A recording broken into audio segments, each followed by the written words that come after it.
देखिए दोस्तों, सबसे पहले बात कर लेते हैं कि एसआईपी में लोग कॉमन मिस्टेक्स क्या क्या करते हैं। आज उस पर जरूर चर्चा करेंगे, लेकिन उस पे पहले आगे बढ़ने से पहले मैं आप लोगों को बता दूं, जो नए लोग हैं उनको पता नहीं होता है कि एसआईपी होती क्या है। एक्चुअली एसआईपी जो होती है ना, वो होती है आपकी, एक सेकेंड ना, एसआईपी जो आपकी होती है वो होती है आपकी सिस्टमेटिक इन्वेस्टमेंट प्लान होता है। जिस दिन आप पर्टिकुलर डे को पर्टिकुलर अमाउंट आप अपने बैंक को मैंडेट दे देते हो और वो पैसा आपको कट करके आपके अकाउंट में चला आपके फोलियो में चला जाता है, जो फंड आपने सेलेक्ट किया हुआ है।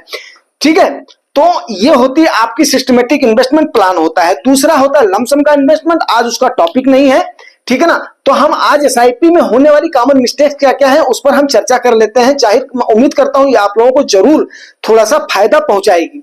पहली गलती जो लोग करते हैं, यार देखो, सबसे पहली बात क्या होती है, लोग कमाना तो शुरू कर देते हैं, बचाना भी शुरू कर देते हैं, बचाने के बाद में खर्चना भी शुरू कर देते हैं, लेकिन इन्वेस्टमेंट की लोगों में समझ नहीं होती है। तो सबसे पहले लोग क्या करते हैं, लोन पर गाड़ी ले लेंगे, लोन पर घर ले लेंगे, लोन पर प्लाट ले लेंगे, लोन पर गहना जेवर ले लेंगे, फिर उसके बाद बोलेंगे यार थोड़ा सा पैसा क्या करता हूं मार्केट में लगा देता हूं, टेस्ट चेंज हो जाएगा और इससे मैं रातों रात करोड़पति हो जाऊंगी। सबसे पहली मिस्टेक लोग ये करते हैं। अगर ये मिस्टेक करते हैं तो समझिए उन्होंने अमीरी की तरफ जो उनकी यात्रा है ना, उसको वहीं पर ही एक्सपायर कर दिया है, कोई उसका फायदा नहीं है। नंबर एक।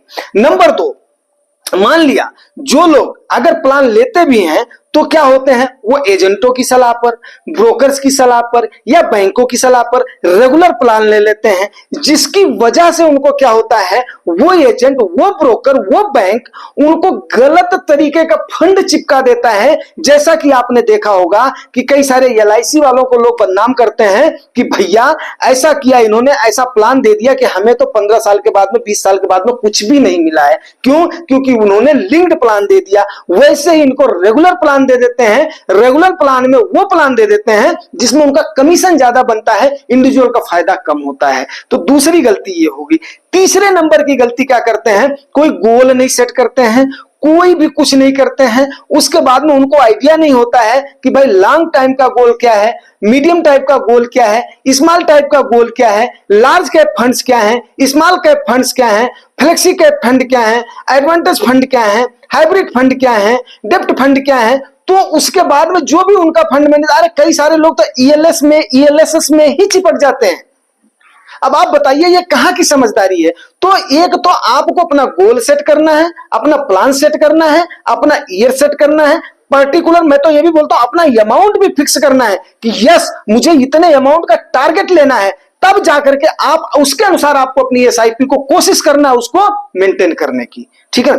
चौथी गलती जो करते हैं वो लोग क्या करते हैं कि एक बार जो स्टार्ट कर दिया, 1000 रुपए 500 रुपए का शुरू कर दिया ना, तो वहीं पर ही उसके बाद में घिसते रहते हैं, घिसते रहते हैं, घिसते रहते हैं। उनकी कमाई तो बढ़ती रहती है, वो क्या करते हैं लाइविशनेस की जिंदगी शुरू कर देते हैं, बट उस एसआईपी का अमाउंट इंक्रीज नहीं करते हैं। नतीजा क्या होता है भाई, नतीजा ये होता है कि जितना उसमें बोलते हैं ना गुड़ डालोगे उतना ही तो मीठा होगा, देसी कहावत है मेरे भाई। तो वहां पर उनकी ये गलती हो जाती है।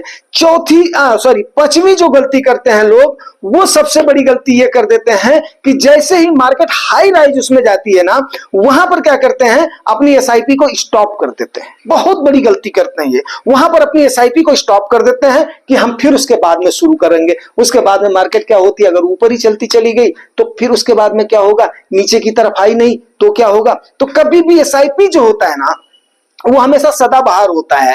वो आपको एसआईपी को अपने कंटिन्यू रखना है। उससे क्या होता है, आपका रुपीज कास्ट जो होता है ना, वो एवरेज हो जाता है। बात समझ रहे हैं, रुपीज कास्ट कैसे एवरेज हो जाता है वो मैं आपको बताता हूं।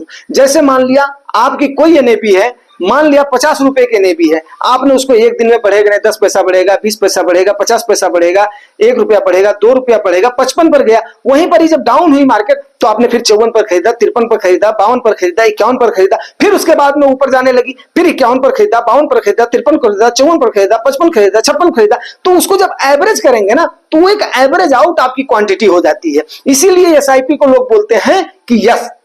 और छठी गलती जो करते हैं, वैसे गलतियां तो बहुत सारी हैं लेकिन जो मेन गलतियां वही मैं बता रहा हूं। छठी गलती जो करते हैं, जब मार्केट गिरावट में आती है तो उस समय उनको थोड़ा बहुत उसमें लमसम करना चाहिए, ताकि वो थोड़ा सा इंक्रीज हो सके, वो अपना लमसम उसमें नहीं करते हैं। तो थोड़ा बहुत उसमें लमसम डालना है, एसआईपी के अमाउंट को इंक्रीज करना है और उसके बाद में अपने गोल को सेट करना है। ये सारी चीजें आप करेंगे तो आप द बेस्ट फायदा उठाएंगे, ये मैं विश्वास करता हूं। तो एसआईपी में होने वाली ये मेन जो कॉमन सी मिस्टेक्स थी वो मैंने आपको बताने की कोशिश किया है, क्योंकि ये बताना बहुत जरूरी था और लोगों को बीच बीच में जागरूक करना भी जरूरी होता है, क्योंकि वो समझ में आना जरूरी होता है। बहुत सारे लोग नए लोग आते हैं तो उनको भी जानना बहुत जरूरी होता है, जो पुराने लोग होते हैं उनका भी चैप्टर अपना रिवीजन हो जाता है। तो ये सारी चीजें बताना आपको जरूरी था, तो आज मैंने सोचा कि इसको ही कवर कर लिया जाए। कल देखते हैं कई सारी क्वेरीज को, कल संडे है, संडे को कई सारी क्वेरीज लेंगे। उम्मीद करता हूं दोस्तों जानकारी आपको अच्छी लगी होगी। अगर अच्छी लगती है तो रिवार्ड जरूर करना, रिवार्ड आपको पता है, लाइक से subscribe. Thank you very much.